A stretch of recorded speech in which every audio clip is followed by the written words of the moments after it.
For the last month or so, I've been doing these daily videos where I pick something random from my Letterboxd watchlist and review it through this site, watchlistpicker.com. Today we're doing something a little bit different. We're still going to watch something from my watchlist that's been on there for quite a while, but I'm picking the movie because I feel like watching a giallo, so we're doing it. It's Hatchet for the Honeymoon by Mario Bava, a director that I really love. I've seen all of these and love them. Blood and Black Lace, Black Sunday, Bay of Blood, The Girl Who Knew Too Much. Those are probably my favorite. I also love Rabid Dogs a lot, but that's a crime film. I don't know exactly how much of a giallo this will be, or if it's more like a Bay of Blood that's kind of more of a slasher movie than a giallo. Nevertheless, people are going to get murdered. It's probably going to look real beautiful. We're going to have a good time. Let's get into it.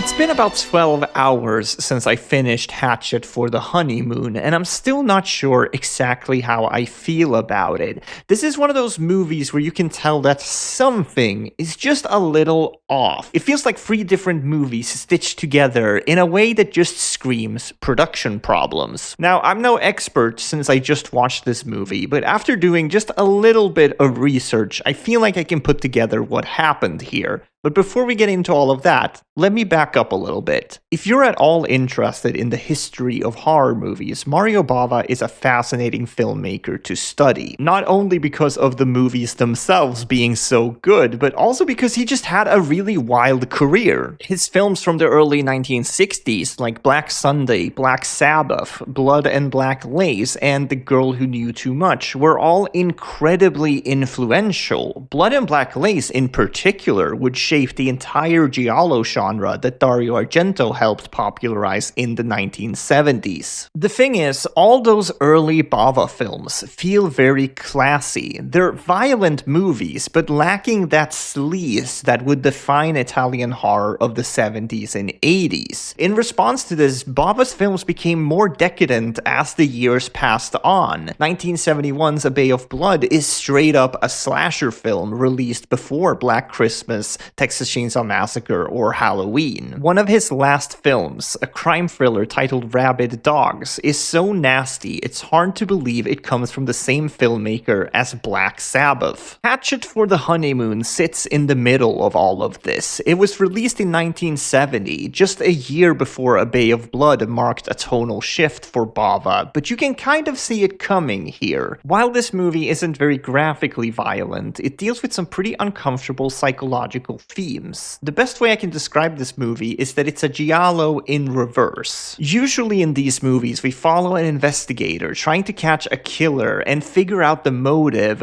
while the body count rises. In Hatchet for the Honeymoon, we know who the killer is, and we see him try to escape capture. In true giallo fashion, the killer is obsessed with beautiful young women. One of them is played by Dagmar Lysander, who signed on to the film with an agreement that she would get second billing behind Stephen Forsythe, who plays the lead. Due to rewrites quickly before filming began, this didn't happen, as Lysander's character got sidelined for Laura Betty, who just signed on to the project. Remember when I said this movie feels like 3 different movies stitched together? Turns out it kinda is. The original script was a psychological serial killer thriller. Then with the late addition of Laura Betty to the cast, a supernatural element was added for her character. After that, the movie ran out of funding while shooting, so Bava took on another directing job. He finished shooting a whole nother movie before coming back to this one. I wish I couldn't tell that it had a troubled production just by watching it, but I could. That's why I looked all this up. I can only imagine the frustration Dagmar Lysander must have felt in this situation. This was going to be her next big movie after The Laughing Woman, which she is absolutely incredible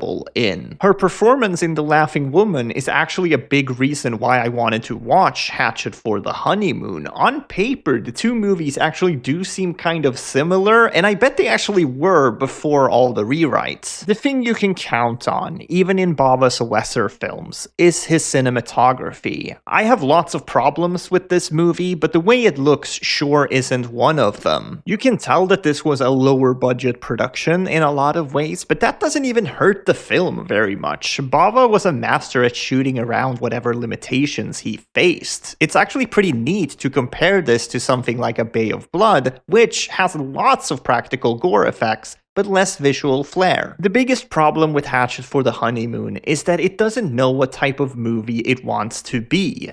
There are interesting ideas here that ultimately get sidelined for a rather bizarre supernatural subplot, but at least I got to see my girl Dagmar for a couple of scenes, even though she got done dirty here. I think that's it for this video. I thought this was going to be a banger. It obviously wasn't, but it wasn't a terrible time either. If nothing else, see this as a sign for you to go check out The Laughing Woman. I watched that for the first time earlier this year, and it's one of my favorite film discoveries I've made recently. If you enjoyed this video, I make a new one like it every day, so come hang out. I think we have fun here. Leave a like, comment, subscribe, all of that stuff, and we'll talk about more movies soon. Okay? Bye.